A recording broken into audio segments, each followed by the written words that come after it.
Our lives are shaped as profoundly by personality as by gender or race, and the single most important aspect of personality is where we fall on the introvert-extrovert spectrum.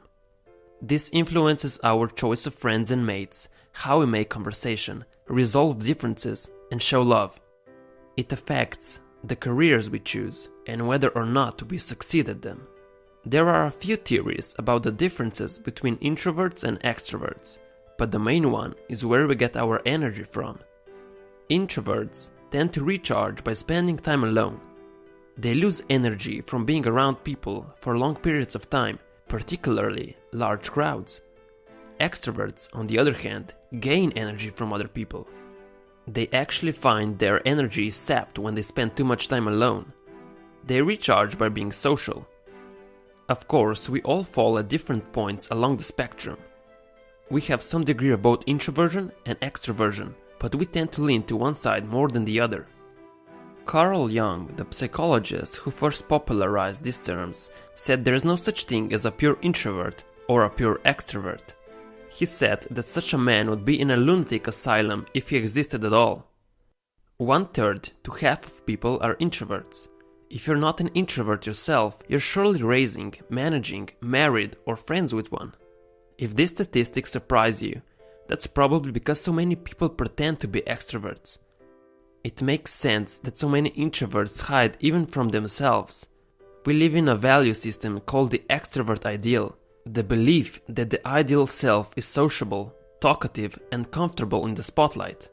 Society has put upon us that introverted and quiet style of being is not the right way to go, but we're supposed to be more outgoing and extroverted.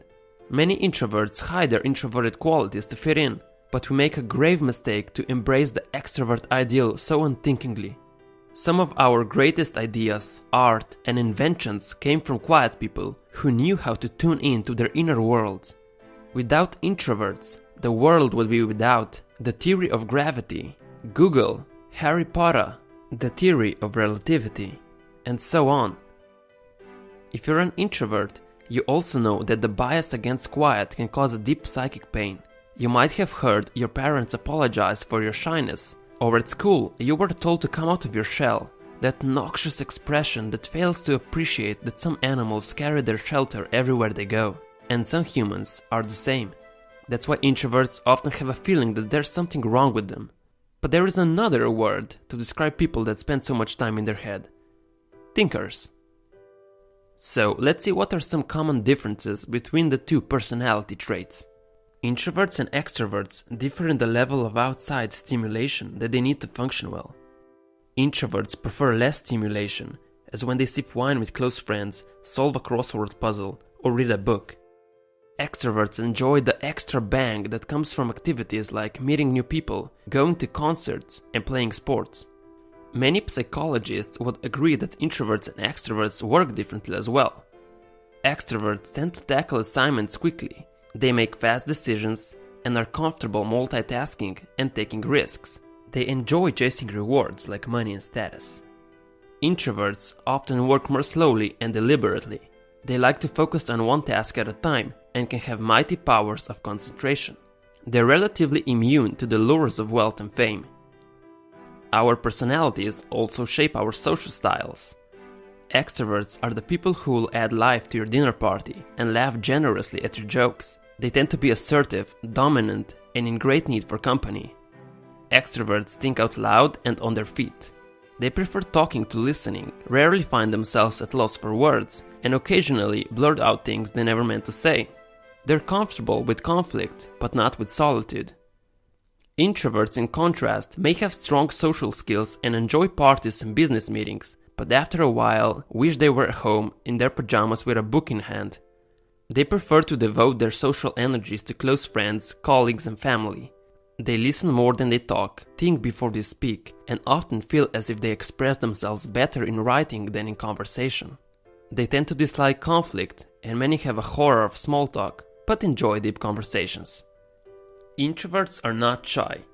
Shyness is the fear of social disapproval or humiliation, while introversion is a preference for environments that are not overstimulating. The mental state of a shy extrovert sitting quietly in a business meeting may be very different from that of a calm introvert. The shy person is simply afraid to speak up, while the introvert is simply overstimulated. But to the outside world, the two appear to be the same. So where do you find yourself more? On the introverted side or the extroverted? Or do you possess both qualities equally? If so, you might be an ambivert, right in the middle of the spectrum, combining the best of both worlds. Tell me which one are you in the comments below. So whether you're an introvert or extrovert, it doesn't really matter. Both have their own set of advantages. It's up to you to take note of them and make the most out of them. Thanks for watching. If you enjoyed the video, please hit the like button and subscribe for more so you can become better than yesterday.